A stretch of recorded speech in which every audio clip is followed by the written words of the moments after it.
राम जी भला करें। साईं, आपसे एक सलाह लेनी थी। कहो रविदास। मैंने चंपा को कभी बेटी की तरह नहीं पाला। मैंने उसे कभी किसी बंदिश में नहीं रखा। तुम्हारी इस बात की मैं हमेशा सराहना करता हूँ। साईं, चंपा को बचपन से ही गाने का शौक है और इसके लिए मैंने उसे कभी मना भी नहीं किया। लेकिन साईं, इसका ये मतलब तो नहीं कि मैं उसे नाटक मंडली में काम करने की अनुमति दे दूं। इसीलिए मैंने गणपत राव को ना बोला। साईं, नाटक में भाग लेने के लिए उसके पास जब प्रस्ताव आया तो गांव के लोगों ने मेरी बहुत आलोचना की, क्योंकि मैंने अपनी बेटी को बहुत ज्यादा छूट दे रखी थी। साईं, पहले तो मैंने उसे अनदेखा करने की कोशिश की, लेकिन गांव वालों के बातों से डर के मैंने चंपा का घर से बाहर निकलना ही बंद कर दिया।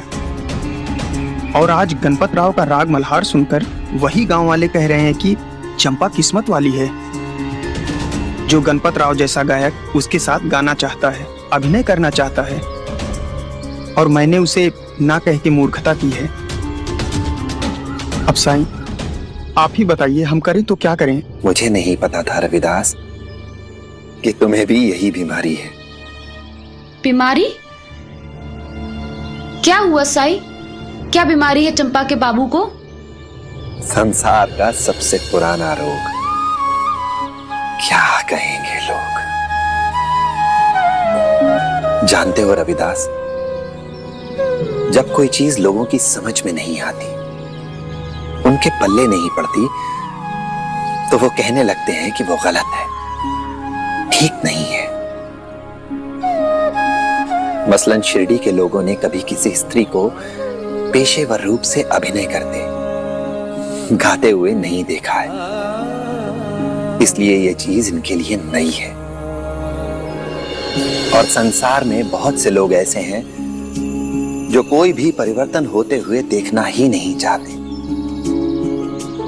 कुछ भी नया स्वीकार नहीं कर सकते वो। और जब संसार में कुछ नया होता है जिसे वो समझ नहीं पाते, तो पहला विचार जो उनके मन में आता है वो ये है कि ये गलत है, ठीक नहीं है।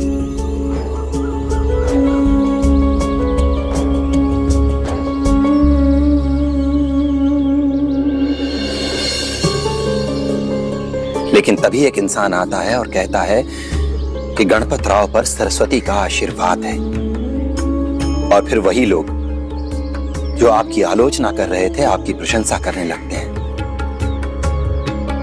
क्योंकि जिस किसी के साथ भी भगवान का नाम जोड़ दिया जाए, लोग स्वतः ही उसका अनुसरण करने लगते हैं।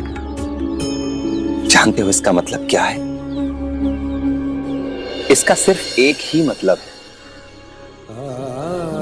कि हर इंसान की अपनी अलग अलग सोच होती है और वो भी समय और परिस्थिति के अनुसार बदलती रहती है। अगर हम सभी की सोच को सुनते रहेंगे, उसके बारे में विचार करते रहेंगे, तो कभी कोई जोखिम नहीं ले पाएंगे, कोई विकास नहीं होगा, कोई प्रगति नहीं होगी।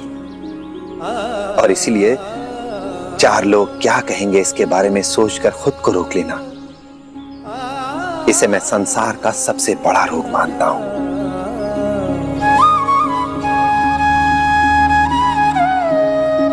संसार क्या कहेगा, समाज क्या कहेगा, इसके बारे में सोचने से पहले तुम्हें यह सोचना चाहिए कि तुम्हारे परिवार के हित में क्या है, तुम्हारे परिवार की भलाई किसमें है।